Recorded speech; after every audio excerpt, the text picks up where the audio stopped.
Charlie Vale had everything money could buy: a hotel empire, a penthouse overlooking Central Park, and a trust fund that guaranteed she'd never want for anything. But on one rain-soaked Manhattan night, she would discover that her father had stolen the one thing that truly mattered: her first love. 7 years ago, Graham Vale had orchestrated the disappearance of the only man who ever saw past Charlie's wealth, using lies and manipulation to tear them apart.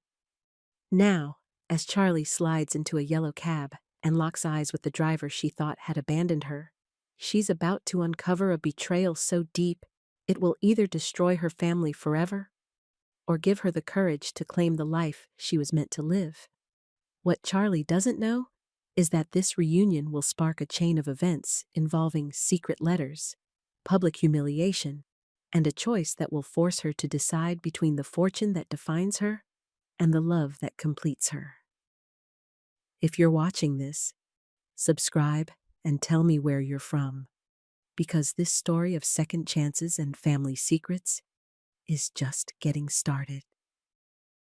The rain hit Charlotte Vale's face like tiny needles as she rushed down Fifth Avenue. Her heels clicked against the wet sidewalk, echoing off the tall buildings that lined Manhattan's streets. At 28, Charlie had learned to move fast through the city. Tonight was no different, except for the storm that seemed to come from nowhere. She pulled her coat tighter around her shoulders. The charity dinner at the Metropolitan Museum had run late, and now she was soaked.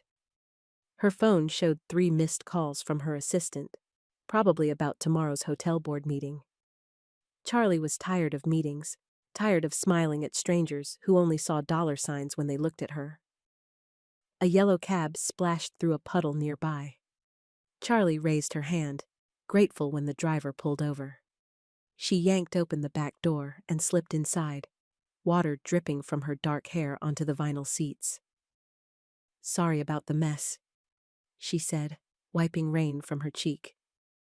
"Can you take me to—" The words died in her throat. In the front seat, hands gripping the steering wheel, sat a man she hadn't seen in 7 years. His shoulders were broader now, his face more serious. But those eyes, warm brown eyes that used to look at her like she was the only person in the world, those were exactly the same. "Malik!" The name came out as a whisper. He turned around slowly. For a moment, neither of them said anything. The rain drummed on the roof of the cab. The windshield wipers moved back and forth with a steady rhythm. Charlie felt like she was dreaming. "Charlie."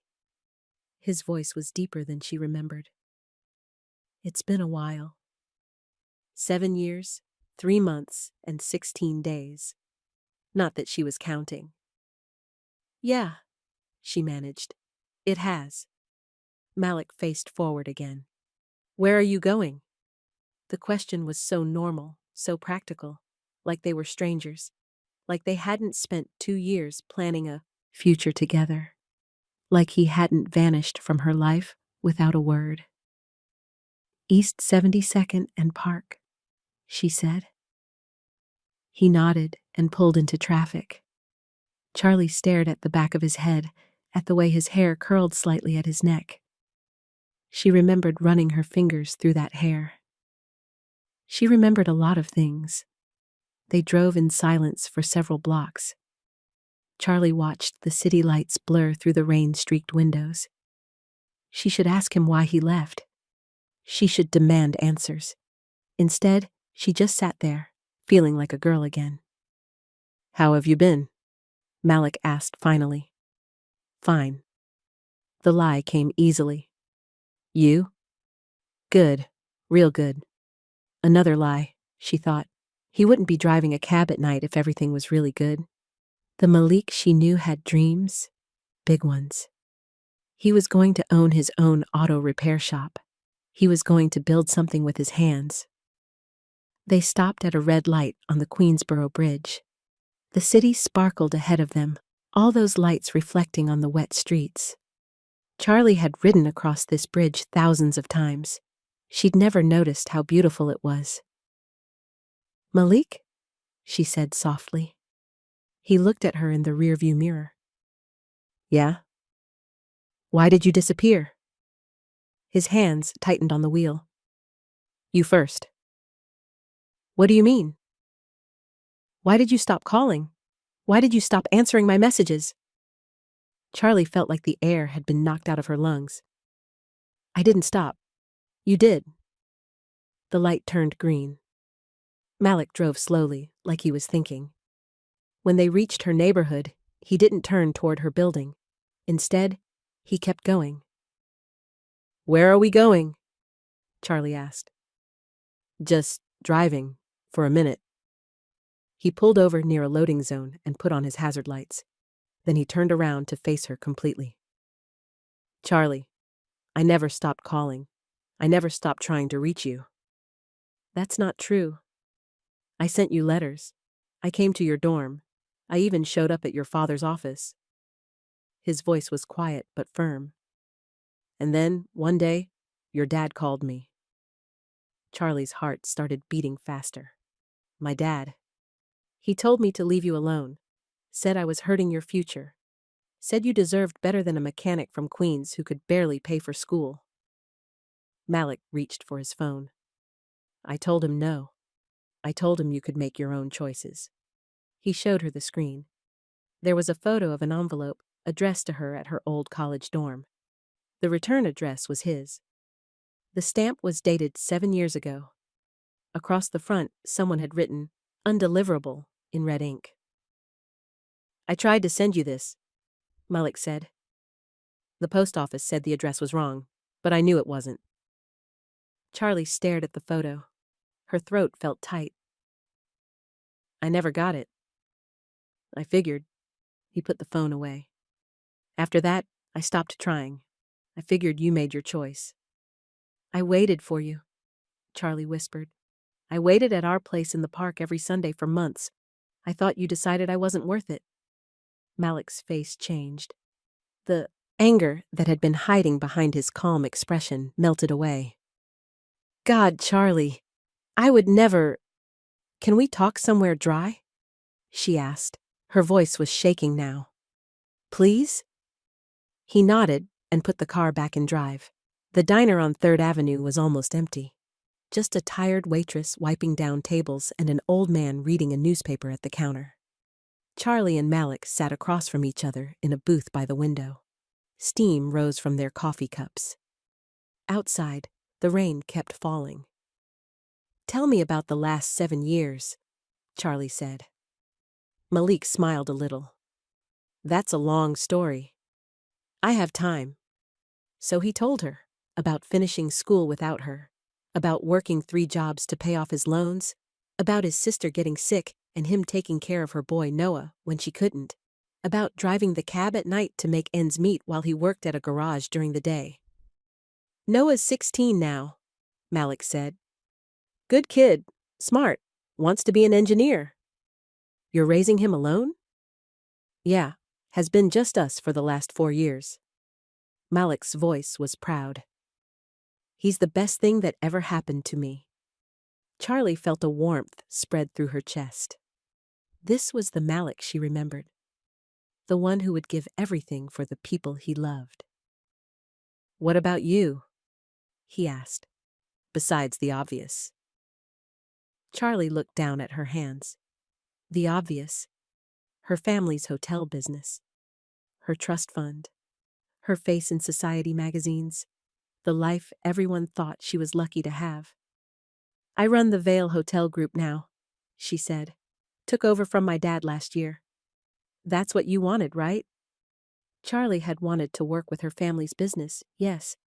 But she'd also wanted other things, things that felt impossible now. What I wanted was to do it with someone who saw me as Charlie, not as the Vale heiress, she said quietly. Malik reached across the table. For a second, his fingers almost touched hers. Then he pulled back. I always saw you as Charlie, he said. They sat in comfortable silence for a while. Charlie watched Malik's face in the diner's soft light. He was still beautiful to her. Still the man who taught her to check tire pressure and listened to her dreams, and made her laugh until her sides hurt. "I'm going to talk to my parents," she said finally. "Charlie?" "No. They had no right to interfere. They had no right to make that choice for me." Malik's jaw tightened. "And if they did it to protect you?" "Protect me from what? From being happy? From being poor? From struggling? From having to choose between love and everything you grew up with?"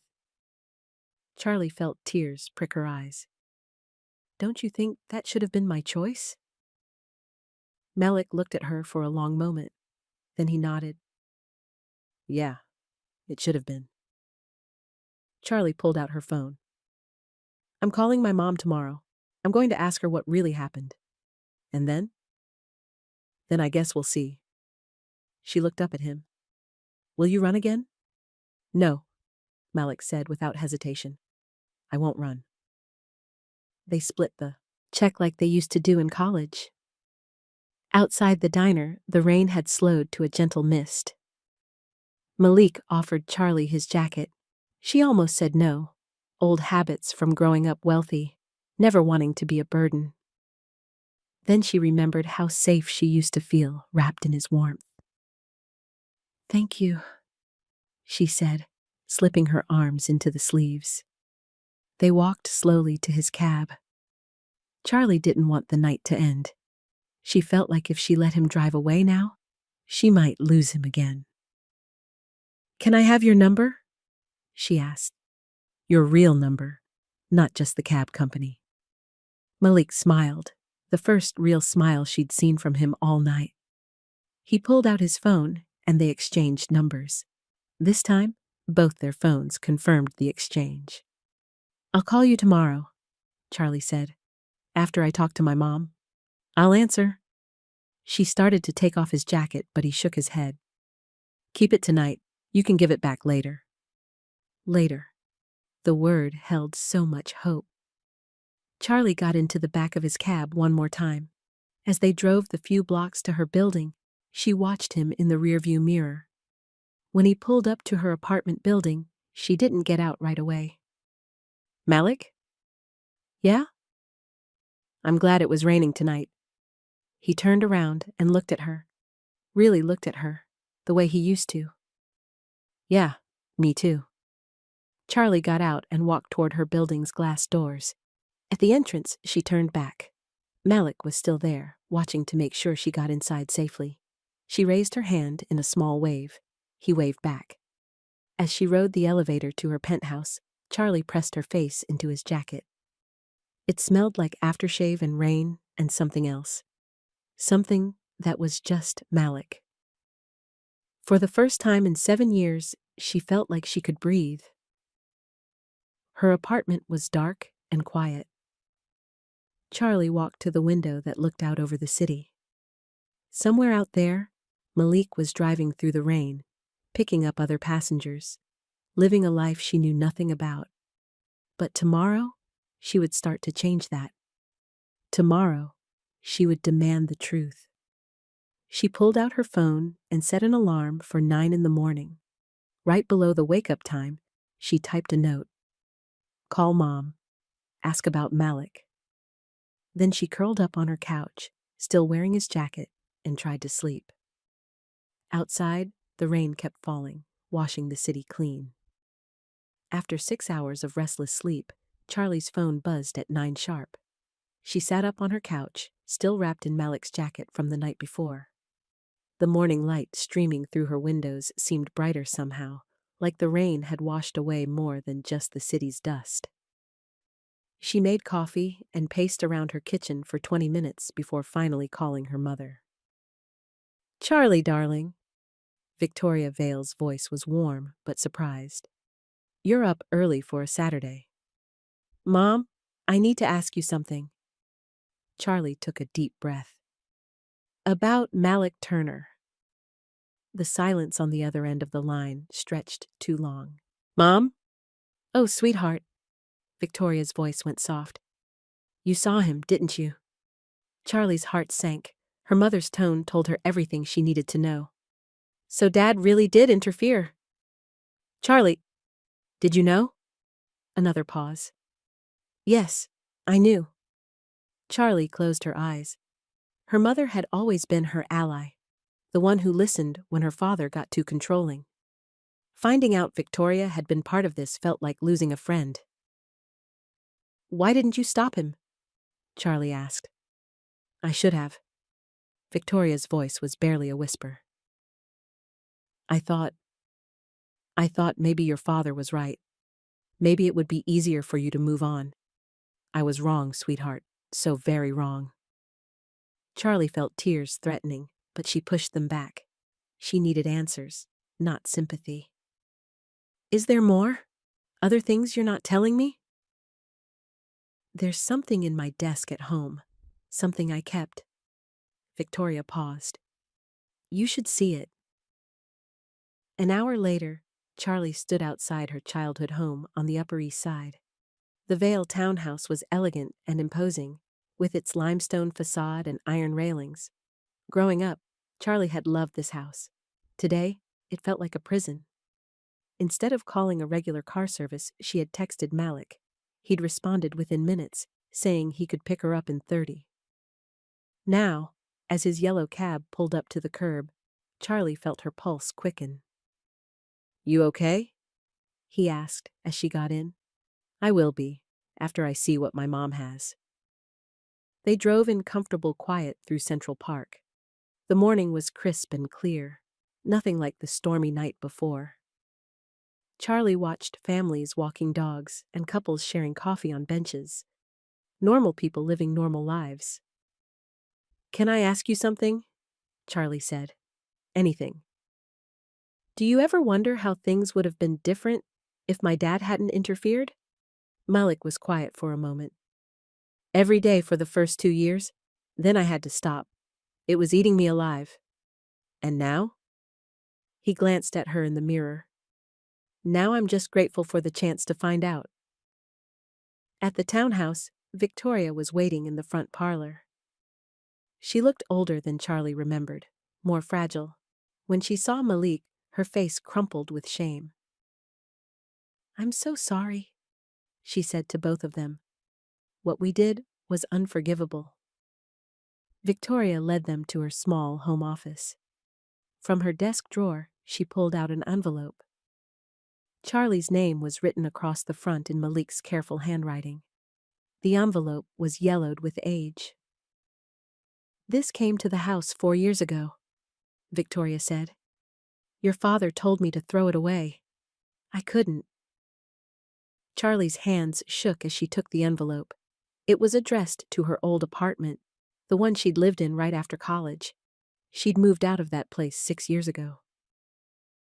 He kept trying to reach you, Victoria whispered, even after your father told him to stop. Charlie looked at Malik. His jaw was tight, but his eyes were gentle. Do you want me to step outside while you read it? He asked. No. Stay. They agreed to meet that evening to open the letter together. Charlie needed time to process everything, and Malik had to get ready for his night shift. They decided on a quiet spot, the same bench where they used to meet in college, now covered by the awning of a small office building. At 7:20 that evening, Charlie sat on the bench with the envelope in her lap. Malik arrived 5 minutes later, looking nervous. You sure about this? He asked, sitting beside her. I'm sure. Charlie tore open the envelope carefully. Inside was a letter written on plain notebook paper. Malik's handwriting was the same as she remembered, neat and careful, like everything he did. Dear Charlie, I don't know if you'll ever read this. I don't even know if this address is right anymore. But I had to try one more time.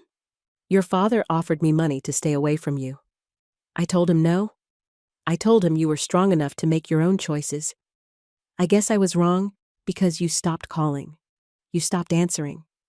I got the message, but I need you to know, I never wanted to hurt you. I never wanted to make your life harder. If staying away is what's best for you, then that's what I'll do. But I'll always love you. That won't change. If you ever want to talk, I'll be at our bench in Central Park every Sunday at noon for the next month. After that, I promise I'll stop bothering you. All my love, Malik. P.S. I kept your sweater. The blue one you left in my car. I know I should give it back, but I can't let go of everything. Charlie's vision blurred with tears. She remembered that blue sweater. She'd looked everywhere for it. I went to the park, she whispered, every Sunday for months, but I went at 3 o'clock. That's when we used to meet. Noon was when I could get away from work, Malik said softly. They'd been 20 yards and 3 hours apart, so close to finding each other, but still missing. All this time, I thought you chose money over me, Charlie said. All this time, I thought you chose your family's expectations over us. Charlie folded the letter carefully and put it back in the envelope. Then she looked at Malik, really looked at him. His face was older now, marked by years of working hard and raising his nephew alone. But his eyes still held the same kindness that had made her fall in love with him. We can try again, she said. But I need to confront my father. I need him to understand that I won't let him run my life anymore. And I need to protect Noah, Malik said. He's been through enough upheaval. If we do this, it has to be real. It has to last. It will be real. Charlie reached for his hand. No more secrets. No more family interference. No more running away when things get hard, Malik added. Deal. They sat on the bench for another hour, talking about small things. Malik told her about Noah's love for math and his terrible cooking skills. Charlie told him about taking over the hotel business and how lonely the corporate world could be. Would you like to meet him? Malik asked eventually. Noah, I mean, not right away, but soon? I'd love that. He's suspicious of anyone I bring around, especially women. Smart kid. Yeah, he is. Malik smiled. He'll like you, though, once he sees you're not going anywhere. As they prepared to part ways, Charlie felt something she hadn't experienced in years. Hope. Not the desperate hope of getting what you want, but the steady hope of building something real with someone who truly knew you. Coffee tomorrow? Malik asked. There's a place in my neighborhood, nothing fancy. Perfect, Charlie said. I'm done with fancy. The next afternoon, Charlie took the subway to Queens for the first time in her adult life. The train was crowded with families and teenagers and working people heading home. Nobody stared at her or recognized her. For once, she was just another person on the train. Malik met her at the station, looking relaxed in jeans and a simple button-down shirt. They walked to a small coffee shop with mismatched chairs and local art on the walls. The barista knew Malik by name. This is nice, Charlie said, looking around. Feels real.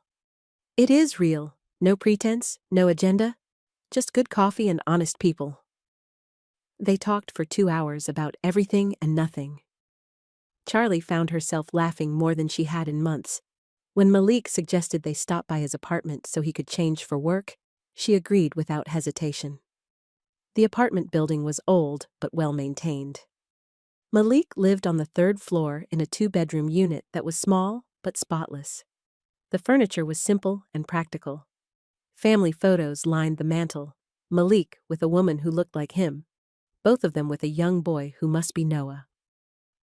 That's my sister Maya, Malik said, following her gaze. Noah's mom.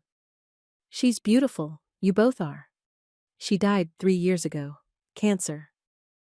Malik's voice was matter-of-fact, but Charlie could hear the old pain underneath. Noah was 13, angry at the world. And now? Now he's 16 and angry at trigonometry. As if summoned, the front door opened and a tall, lanky teenager walked in. He had Malik's eyes and his mother's smile, though right now he was frowning at a textbook.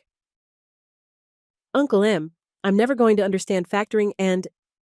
He stopped when he saw Charlie. Oh, hi. Noah, this is Charlie, Malik said. Charlie, my nephew Noah. Nice to meet you, Charlie said, standing up. Noah looked between them suspiciously. You're not what I expected. What did you expect? Someone more. He gestured vaguely. Rich looking? Charlie laughed. What do rich people look like? I don't know. Shinier? For the next half hour, Charlie sat at their small kitchen table, helping Noah with his algebra homework. She'd always been good at math, and she remembered struggling with the same concepts when she was his age. Try thinking of it like a pizza, she suggested when he got stuck on a particularly hard problem. If you have 8 slices and you want to divide them evenly among your friends, how would you write that as an equation? Noah's face lit up with understanding. Oh, so the variable is just a placeholder for something I don't know yet. Exactly. When Malik went to change clothes, Noah studied Charlie carefully. You're the one from before, aren't you? He asked. The one Uncle M talks about when he thinks I'm not listening. Charlie felt her cheeks warm. What does he say? That he made a mistake, that he should have fought harder. Noah closed his textbook. Are you going to hurt him again? The question was direct and serious, coming from someone who'd already lost too much. I hope not, Charlie said honestly. I don't want to, but I can't promise I won't mess up. Noah nodded like this was the answer he'd expected. Just don't disappear, okay? He pretends it doesn't bother him, but it does. I won't disappear, Charlie promised. When Malik came back out, dressed for his night shift, Noah was smiling again.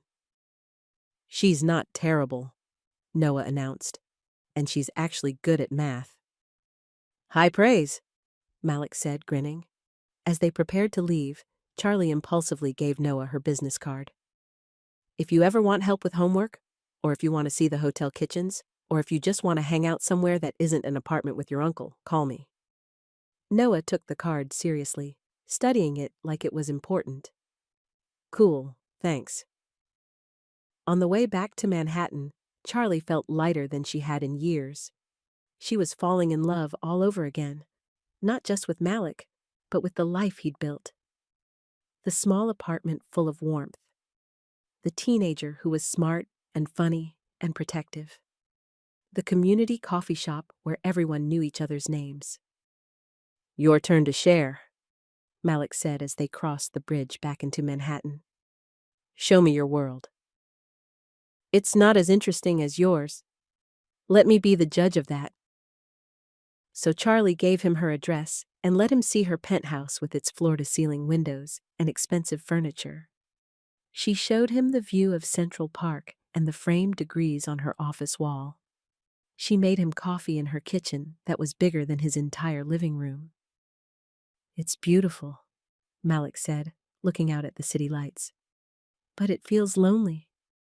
It is lonely. Charlie stood beside him at the window. I've been thinking about getting a smaller place, something more like home.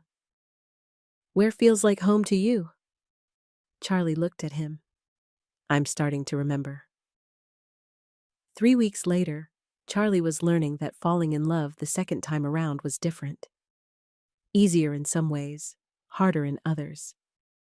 She and Malik had found a rhythm. Coffee twice a week. Dinner when his schedule allowed.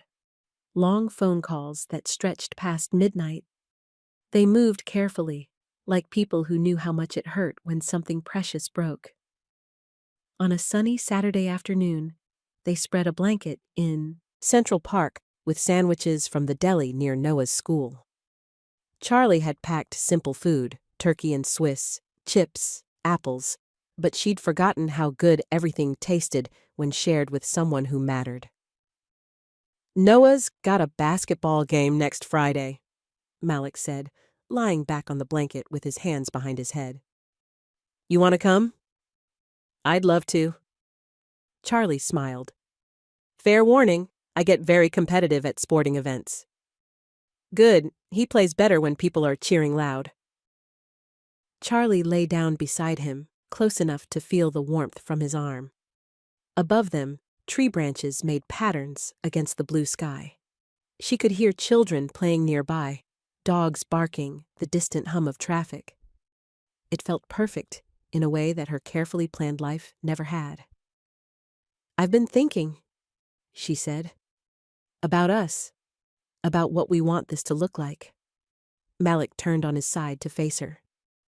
"And?" "I want the small things. Coffee in the morning, helping Noah with homework, grocery shopping together." She paused. "I want normal." "Normal's good," Malik said softly.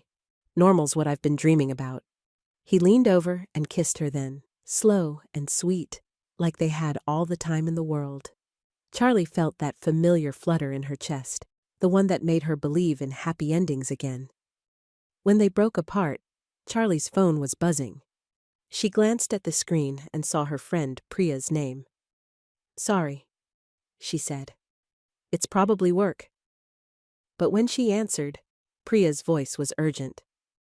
"Charlie, are you somewhere you can talk privately?"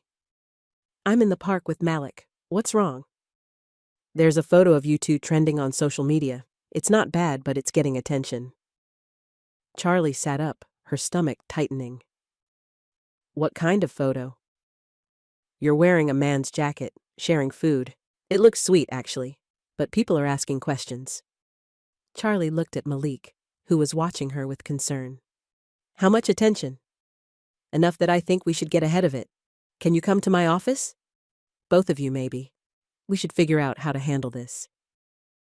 "On my way." Charlie hung up and explained the situation to Malik. His face went carefully blank, the same expression he'd worn in the cab that first night. "It's fine," she said quickly. "Priya's good at this stuff. She'll know what to do." "Charlie." Malik sat up and took her hand. "Are you ready for people to know about us? Really know?" The question made her pause. In the bubble they'd created, quiet dinners, movie nights at his place, walks through neighborhoods where no one recognized her, it had been easy to forget about the rest of the world. "Yes," she said firmly. "I'm ready." But even as she said it, Charlie felt a flutter of nervousness in her chest. Priya Shah had been Charlie's friend since college and her PR manager for the past 3 years. She worked out of a small but efficient office in Midtown, surrounded by color-coded calendars and news clippings. When Charlie and Malik arrived, Priya had her laptop open to several social media feeds. "It's really not terrible," Priya said, showing them the photo. "Someone took it outside the coffee shop in Queens. You look happy." In the picture, Charlie was laughing at something Malik had said, wearing his jacket over her simple sweater. Their hands were almost touching on the small table between them. Charlie had to admit they looked good together, natural and comfortable. "The comments are mostly positive," Priya continued, "though there are some questions about who the mystery man is." "What do you think we should do?" Charlie asked. Priya leaned back in her chair. "Honestly, nothing dramatic. If anyone asks directly, be honest but brief. Don't make a big announcement, but don't hide either. The hotel's reputation won't be hurt by you dating someone. You're 28, not a teenager." "And if people dig deeper?" Malik asked. "Find out about my job, where I live? Then they'll see you're a good man raising his nephew and working hard for a living. That's not exactly scandalous." Priya's voice was matter-of-fact. "Charlie, the only thing that could hurt you is if you act like you're ashamed." "I'm not ashamed," Charlie said immediately. "Then we're fine." Priya closed her laptop. "Just be yourselves. Most people are rooting for love stories anyway." Leaving the office, Charlie felt lighter. The photo wasn't a crisis. It was just life. People fell in love, and sometimes other people took pictures. She could handle that. "Want to get dinner?" she asked Malik as they walked toward the subway. "Can't tonight. I've got to work, and Noah has a project due tomorrow." He squeezed her hand. But tomorrow? Maybe you could come over. I'll cook. You cook? I make a mean spaghetti and meatballs. Noah's recipe, actually. Kids got skills. Charlie was still smiling when she got home. She spent the evening reading and answering emails, feeling more settled than she had in days. The photo would blow over. Everything would be fine. Monday morning brought a text from her father. Need to see you. My office at 6 p.m. Important. Charlie stared at the message, her good mood evaporating.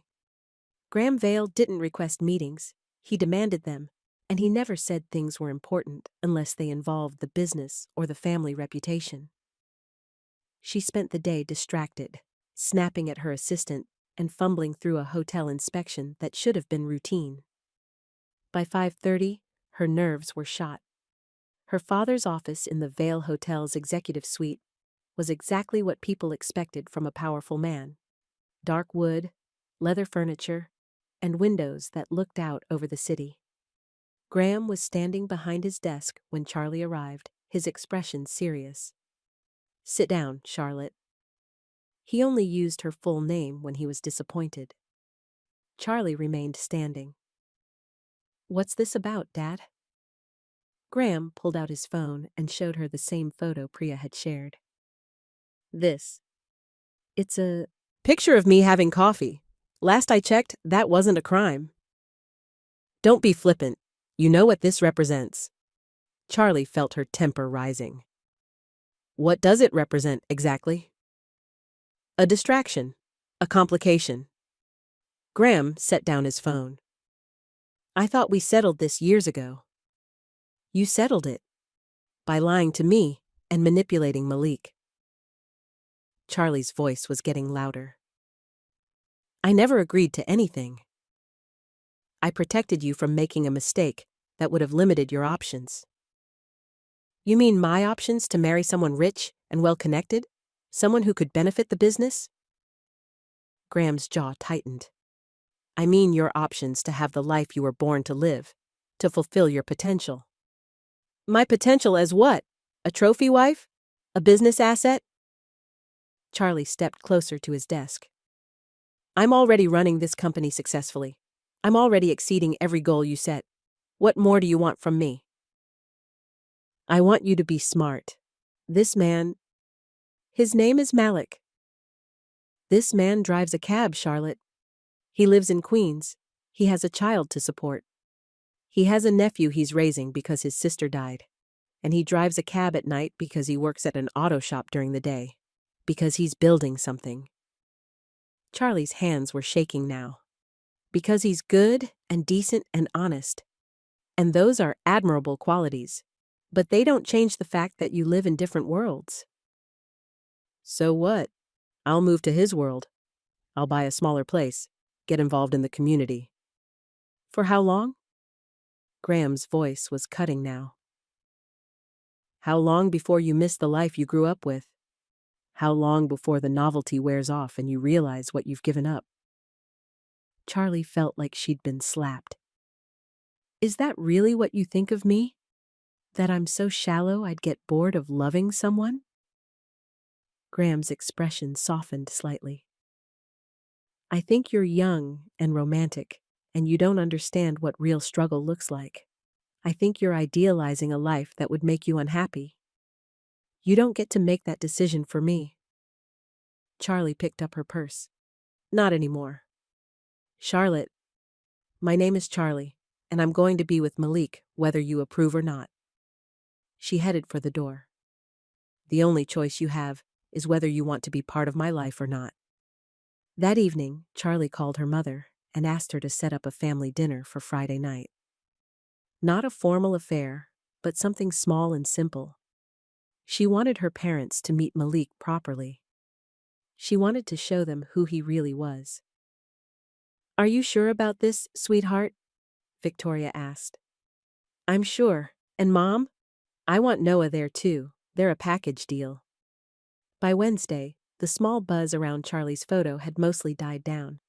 A few gossip blogs had picked it up, but without any drama or scandal, the story faded quickly. Charlie felt vindicated. Priya had been right.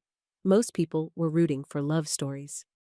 Thursday afternoon, Charlie was reviewing quarterly reports when her assistant knocked on her office door. "Ms. Vale? There's something happening downstairs, at the loading dock." Charlie frowned. The loading dock was where deliveries came in, where staff took their breaks. Not exactly a place that usually required her attention. "What kind of something?" "I'm not sure, but I think you should see it." Charlie followed her assistant downstairs and through the hotel's back corridors to the loading dock. A small crowd of employees had gathered near the entrance, talking quietly among themselves. When they saw Charlie, they stepped aside. Through the open doorway, she could see her father standing outside in the alley. He was talking to someone Charlie couldn't quite see from her angle. Then the second person stepped into view. It was Malik. Charlie moved closer, straining to hear their conversation. Her father's voice was low but firm. Malik stood with his arms crossed, his posture defensive. "Don't want to hurt her again," she heard her father say. "I never hurt her the first time," Malik replied evenly. "Disappearing without explanation wasn't hurtful?" "I explained. You just didn't like my explanation." Charlie was about to step outside when she noticed something that made her stomach drop. One of the younger staff members had his phone out, holding it at an angle that captured both men. He was recording. Before Charlie could reach him, the kid had already stopped filming and was tapping on his phone screen. Charlie watched in horror as he posted the video to social media with a caption, "Driver demands money from heiress's dad?" The angle made it impossible to see what was really happening. It looked like Malik was confronting her father aggressively. It looked like exactly the kind of story people love to share and judge. By the time Charlie made it outside, Malik had already seen the phone. His face was hard with anger and embarrassment. "This is what I was afraid of," he said quietly. "Malik, wait!" But he was already walking toward his cab. Charlie's father watched him go, his expression unreadable. "What did you say to him?" Charlie demanded. "I told him to be careful with you, that's all." "Dad, I know what you're thinking, but Charlotte, this is exactly what I was trying to protect you from. The scrutiny, the judgment, the way people will twist everything to fit their assumptions." Charlie felt tears threatening. The video was already spreading. She could see it on her own phone. Dozens of shares in just a few minutes. Comments that ranged from supportive to cruel. "This isn't his fault," she said. "I know that, but it doesn't matter whose fault it is.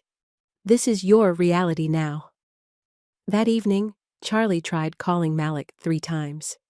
Each call went to voicemail. She texted him, but got no response. By 10 o'clock, she was ready to drive to Queens and pound on his door. Instead, she called Priya. "I saw the video," Priya said before Charlie could explain. "It's not as bad as it looks." "Tell that to the comments section." "Charlie, this will blow over in a day or two, but you need to decide right now how you want to handle it. Are you going to let one bad video scare you away from something real?" Charlie closed her eyes. "He's not answering my calls." "Then go see him, in person. Show him you're not running away." "What if he is?"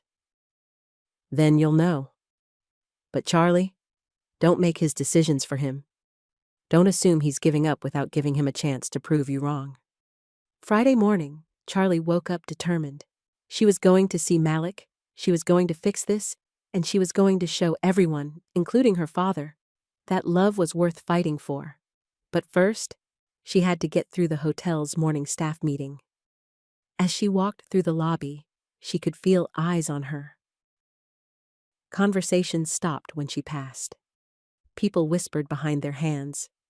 At the staff meeting, Charlie tried to focus on scheduling and upcoming events, but she could feel the tension in the room. Finally, one of the front desk managers raised his hand. "Ms. Vale, About the video that's been circulating, should we have a response prepared if guests ask questions? Charlie's heart sank. She'd hoped the staff would be professional enough to ignore gossip, but she could see curiosity in their faces. Some of them probably thought the video was funny. Others might think Malik really was trying to get money from her family. The video lacks context, she said carefully. But our personal lives aren't up for discussion with guests. If anyone asks, direct them to our PR team. After the meeting, Charlie escaped to her office and closed the door. She had to fix this. She had to find a way to make people understand that Malik wasn't some opportunist looking for a payout. He was a good man who'd been trying to build a life with someone he loved. But as she sat at her desk, staring at her phone, Charlie realized she had no idea how to do that. And worse, she wasn't sure Malik would let her try. Charlie spent the rest of Friday morning pacing her office like a caged animal. Every few minutes, she checked her phone. Still no response from Malik. The video had been shared over 200 times now, and the comments were getting worse. Gold digger alert. She can do better than some cab driver. He's probably just using her for money. Each comment felt like a knife to her chest. These people didn't know Malik. They didn't know how he worked 2 jobs to support his nephew, how he'd turned down her father's money years ago, how he'd rather struggle with dignity than take the easy way out. At 11:30, Charlie couldn't take it anymore. She grabbed her purse and headed for the elevator. "Cancel my afternoon meetings," she told her assistant. "I'll be back Monday." The subway ride to Queens felt endless. Charlie changed trains twice, double-checked the address on her phone, and rehearsed what she was going to say. By the time she reached Malik's building, her palms were sweating. She knocked on his apartment door and waited. Nothing. She knocked again, louder this time. The door across the hall opened, and an elderly woman peered out. "He's at work, honey," the woman said kindly. "Won't be back till after 6. "Do you know which garage?" Charlie asked. "Martinez Auto on Northern Boulevard, about 6 blocks north." Charlie thanked her and headed back outside. She'd never been to Malik's day job before. Their time together had always been in the evenings or weekends, when he was free. Now, walking toward the auto shop, she realized how little she knew about his daily life. Martinez Auto was a small, busy garage with 3 bays and cars parked along the street waiting for service. Charlie could hear the sound of power tools and men calling to each other in Spanish and English. She stood in the doorway, looking for Malik among the mechanics in coveralls. She found him in the back bay, bent over the engine of an old Honda. His hands were black with grease, and there was a streak of oil on his cheek. He looked completely absorbed in his work, confident and skilled. Charlie felt a flutter of pride watching him. Then he looked up and saw her. The wrench in his hand stopped moving. For a moment, they just stared at each other across the garage. Then Malik straightened up and walked toward her, wiping his hands on a rag. "Charlie, what are you doing here?" His voice was careful, neutral, like they were strangers again. "You weren't answering your phone." "I've been working." "Malik?" Charlie stepped closer. "About yesterday?" "It's fine." He cut her off. "I get it." "Get what?" "This was always going to happen. People were always going to make assumptions." Malik's voice was quiet but firm. "I just didn't think it would happen so fast." "So what? We let other people decide our future?" Malik looked around the garage. His co-workers were pretending not to listen, but Charlie could feel their attention. This wasn't the place for this conversation. "Can we talk somewhere private?" she asked. Malik glanced at his watch. "I've got 15 minutes for lunch. There's a diner around the corner." The diner was small and crowded, filled with construction workers and truck drivers grabbing quick meals. Charlie and Malik sat in a booth near the back, away from the noise. He'd washed his hands, but still smelled like motor oil and hard work. "I'm sorry about the video," Charlie said. "I'm sorry about my father. And the employee who filmed it, and all the stupid comments people are making. It's not your fault. Then why are you pulling away? Malik was quiet for a long moment. When he spoke, his voice was tired. Because this is just the beginning, Charlie. The video, the gossip, the judgment. It's going to get worse before it gets better. And I can handle that for myself. But Noah? He shook his head. He's 16. He's got enough to deal with without people at school talking about his uncle and the rich girl. Charlie felt her heart sink. He's getting hassled? A few comments. Some kid showed him the video yesterday, asked if I was really trying to shake down your dad for money. Malik's jaw tightened. Noah defended me, got into it with the kid. I don't want him fighting my battles. So what are you saying? I'm saying maybe your father was right. Maybe we do live in different worlds. Charlie felt like she couldn't breathe. You're giving up? Just like that? I'm being realistic. You're being a coward. The words came out harsher than Charlie intended. Malik's eyes flashed with anger. Excuse me? 7 years ago, my father scared you off with threats about my future. Now you're letting a stupid video scare you off because people might talk. Charlie leaned forward. When do you stop running and start fighting? I'm not running. I'm protecting my family. Your family includes me now, or it's supposed to. Malik stared at her across the table. Does it? Really? Because when push comes to shove, when things get complicated, are you going to choose me? Or are you going to choose the path that's easier? The question hit Charlie like a slap. What's that supposed to mean? It means yesterday, when you saw that video, what was your first thought? Was it, how do I fix this?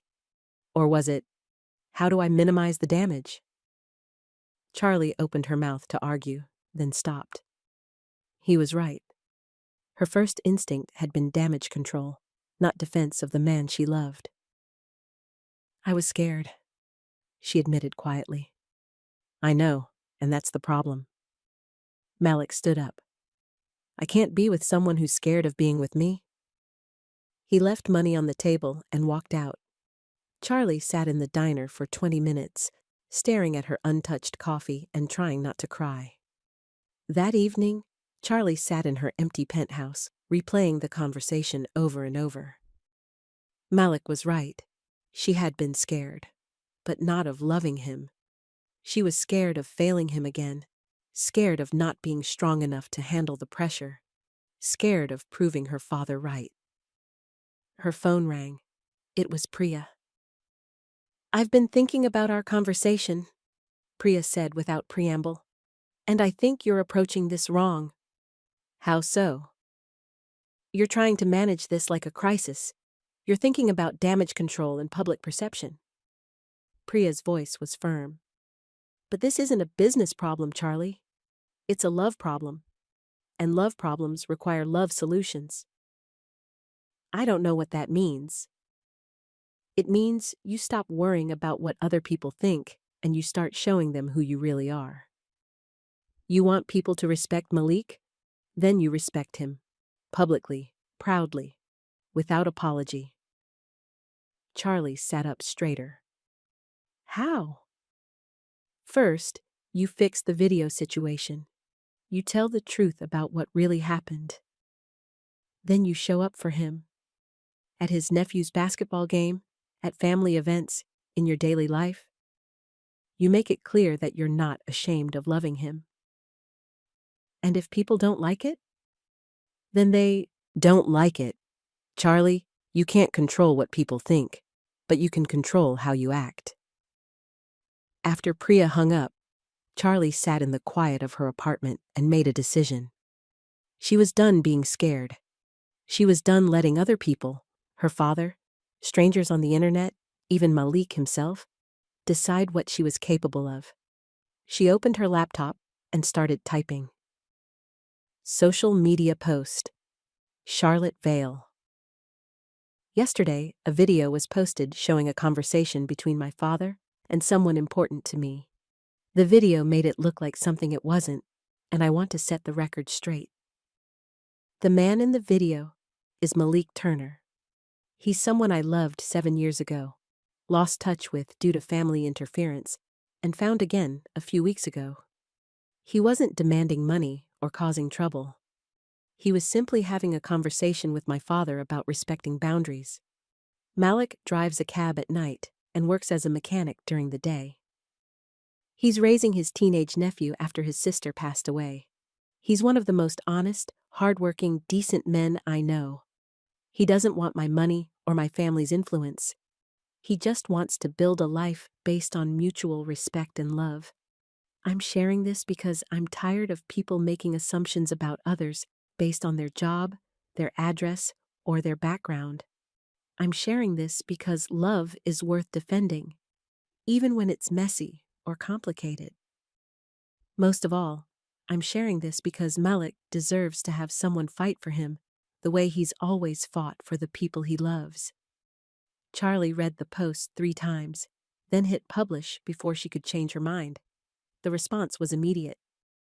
Her phone started buzzing with notifications, likes, comments, shares. Some were supportive, others critical. Charlie turned off the notifications and went to bed. Saturday morning, she woke up to a text from Noah. "Saw your post. Uncle M did too. Basketball game is at 3 p.m. if you still want to come." Charlie arrived at the high school gym 45 minutes early. The bleachers were mostly empty, just a few parents and siblings scattered around. She chose a spot halfway up on the visitors' side and waited. Malik arrived 10 minutes before game time. He saw her immediately but didn't come over. Instead, he sat on the opposite side of the gym, his face unreadable. When the teams came out to warm up, Charlie spotted Noah easily. He was tall like Malik, with quick hands and an easy smile. When he saw her in the stands, he raised his hand in a small wave. She waved back enthusiastically. The game was close and exciting. Noah played well, not the star, but solid and dependable. Every time he made a good play, Charlie cheered loud enough for the whole gym to hear. She caught Malik smiling despite himself. With 2 minutes left in the fourth quarter, Noah's team was down by 3 points. The opposing team had the ball, but Noah stole it cleanly and raced down the court for an easy layup. Charlie jumped to her feet, cheering. "That's my boy!" she shouted, then caught herself. Noah wasn't her boy, but in that moment, watching him play with such joy and determination, she wished he could be. Noah's team won by 1 point. As the players celebrated on the court, Charlie made her way down from the bleachers. She wasn't sure if she should approach Malik or just leave quietly. The decision was made for her when Noah jogged over, sweaty and grinning. "Did you see that steal?" he asked. "I saw it. That was amazing." "Charlie." Malik had followed his nephew over. He looked uncertain, like he wasn't sure what to say. "I read your post," he said quietly. And I think we need to talk." They drove to the same diner where they'd had coffee that first day after the cab ride. But this time, Noah came with them. The teenager ordered a burger and fries, then excused himself to call friends about the game. "You didn't have to write that post," Malik said once they were alone. "Yes, I did." Charlie met his eyes. "I should have written it days ago." "People are going to judge you for it." "Let them.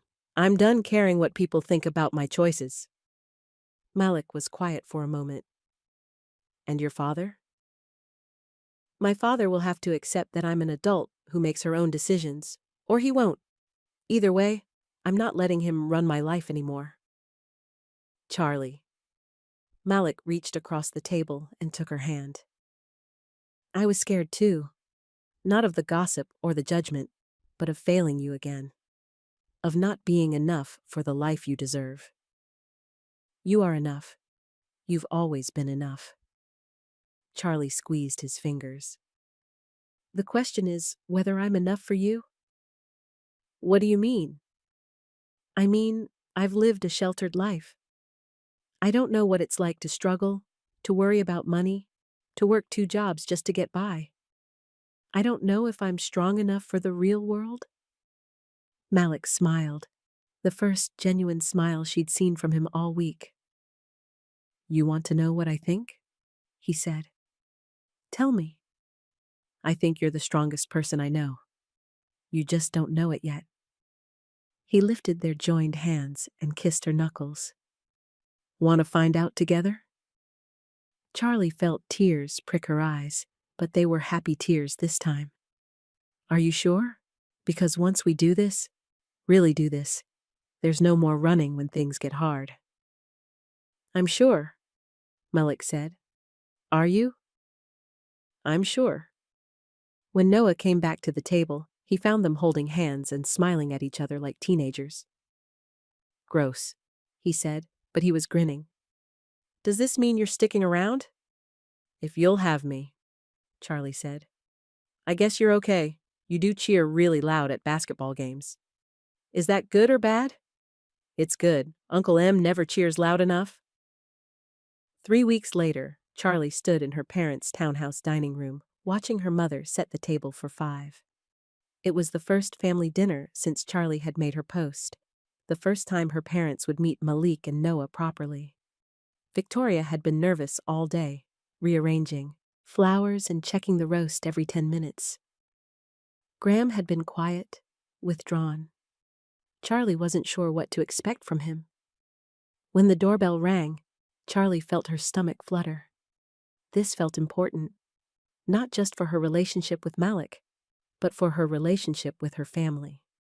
Malik stood on the front steps in a simple button-down shirt and dark jeans. Noah wore khakis and a polo shirt, looking uncomfortable but determined. Both of them had clearly made an effort. You look nervous, Charlie said, letting them in. Little bit, Malik admitted. They're going to love you, Charlie said. Then to Noah, both of you. Dinner started awkwardly. Graham was polite but distant. Victoria overcompensated by talking too much about the weather and the food. But slowly, as the evening went on, the tension began to ease. Noah won Victoria over first by complimenting her roast beef and asking intelligent questions about the hotel business. Then he charmed Graham by talking about his plans to study engineering. MIT is my first choice, Noah said, but I'm applying to Columbia and Cooper Union too. Smart backup plan, Graham said. What kind of engineering? Mechanical. I want to design cars. Electric ones, maybe. Uncle M taught me how engines work, but I want to figure out how to make them better. Graham glanced at Malik with what looked like respect. He's obviously done a good job raising you. Yes, sir. Uncle M's the best. After dinner, Victoria insisted on showing Noah her rose garden. Charlie suspected it was a deliberate move to give the adults time to talk. They sat in the living room with coffee, an awkward silence stretching between them. Finally, Graham cleared his throat. I owe you an apology, he said to Malik. What I did 7 years ago was wrong. I had no right to interfere. Thank you for saying that, Malik replied quietly. I told myself I was protecting Charlotte, but really, I was trying to control her future. Graham looked at his daughter. I was wrong about that too. Charlie felt relief wash over her. Dad, let me finish. Graham held up a hand. I still have concerns. Not about you, he said to Malik, but about the pressure Charlotte will face. People can be cruel when they don't understand something. I know, Malik said, but we're not going to let other people's small-mindedness define our relationship. And if it affects the business, the family reputation? Charlie spoke up before Malik could answer. Then we'll deal with it, together, as a family. Graham was quiet for a long moment. Then he nodded slowly. All right, but I have one condition. Charlie tensed. What? I want to get to know you. Graham said to Malik. The real you, not the version I created in my head 7 years ago, and not the version I see in gossip videos. I want to understand who my daughter loves. I'd like that, Malik said simply. When Malik and Noah left that evening, Charlie felt like a weight had been lifted from her shoulders. Her father had shaken Malik's hand at the door and told Noah he was welcome anytime. Victoria had hugged them both and pressed leftover roast beef into Noah's hands. That went better than expected, Malik said as they stood on the front steps. Much better, Charlie smiled. My dad likes you. He likes Noah. I'm still on probation. We're all on probation. That's how families work. 6 months later, Charlie stood in the kitchen of her new apartment in Astoria. It was smaller than her penthouse, simpler, but it felt like home in a way her old place never had. The morning light streamed through the windows as she made coffee for 3. Malik emerged from the bedroom in his work clothes, ready for his morning shift at the garage. He'd given up the cab job when the shop offered him full-time hours with benefits. Charlie had helped him negotiate the promotion, not with money or influence, but with a business plan that showed how his skills could expand their services. Noah's still asleep, Malik said, wrapping his arms around her from behind. It's Saturday. Let him sleep. Charlie leaned back against his chest. I'll make pancakes when he gets up. He's going to get spoiled having you around. Good. Someone should spoil him. They'd been living together for 2 months now. Not officially, Charlie still kept her old apartment for appearance's sake. But most nights, she fell asleep in Malik's arms in the apartment that felt like theirs. Charlie's phone buzzed with a text from her mother. Sunday dinner at 6? Dad wants to show Malik his workshop. Your dad wants to show you his workshop tomorrow, Charlie said. The one in the basement where he restores vintage cars? I'm honored. You should be. He doesn't show that to many people. Charlie turned in Malik's arms and kissed him softly. Through the kitchen window, she could see the neighborhood waking up, families walking dogs, kids riding bikes, people heading to the corner bakery for fresh bread. It was an ordinary Saturday morning in an ordinary neighborhood. There was nothing glamorous about it, nothing that would impress the society pages or business magazines. It was perfect. I love you, Charlie said against Malik's lips. I love you too. From down the hall came the sound of Noah's alarm clock, followed by his groan of protest. Charlie laughed. I'll go wake up our teenager, she said. Our teenager. The words felt natural, right? Charlie had never imagined herself as a step-parent, but Noah had made it easy. He was smart and funny and fiercely loyal to the people he loved. He'd accepted her into their small family with the same generosity Malik had shown. Tell him I'll drive him to basketball practice later, Malik said. Tell him yourself. I'm just making pancakes. As Malik headed down the hall to wake Noah, Charlie started mixing batter. Outside, it began to drizzle, the same gentle rain that had brought her to Malik's cab 8 months ago. But this time, Charlie wasn't running from anything. She was exactly where she wanted to be. Her phone rang. It was Priya. How's domestic life treating you? Priya asked. I'm making pancakes for my boyfriend and his nephew on a Saturday morning. It's disgustingly wholesome. And you love every minute of it. Every minute, Charlie confirmed. After hanging up, Charlie poured batter into the pan and listened to Malik and Noah talking in the next room. Their voices were comfortable, familiar, the sound of a family that had learned to trust each other. A year ago, Charlie had thought love was something that happened to other people. She'd thought she was too damaged, too complicated, too set in her ways to build something real with someone. But love, it turned out, wasn't about being perfect. It was about being brave enough to choose each other every day, even when things got messy. It was about building a life together, one small moment at a time. Pancakes on Saturday mornings, basketball games on Friday nights, family dinners where everyone belonged. Charlie flipped the pancakes and smiled. Outside, the rain kept falling, washing the world clean and new.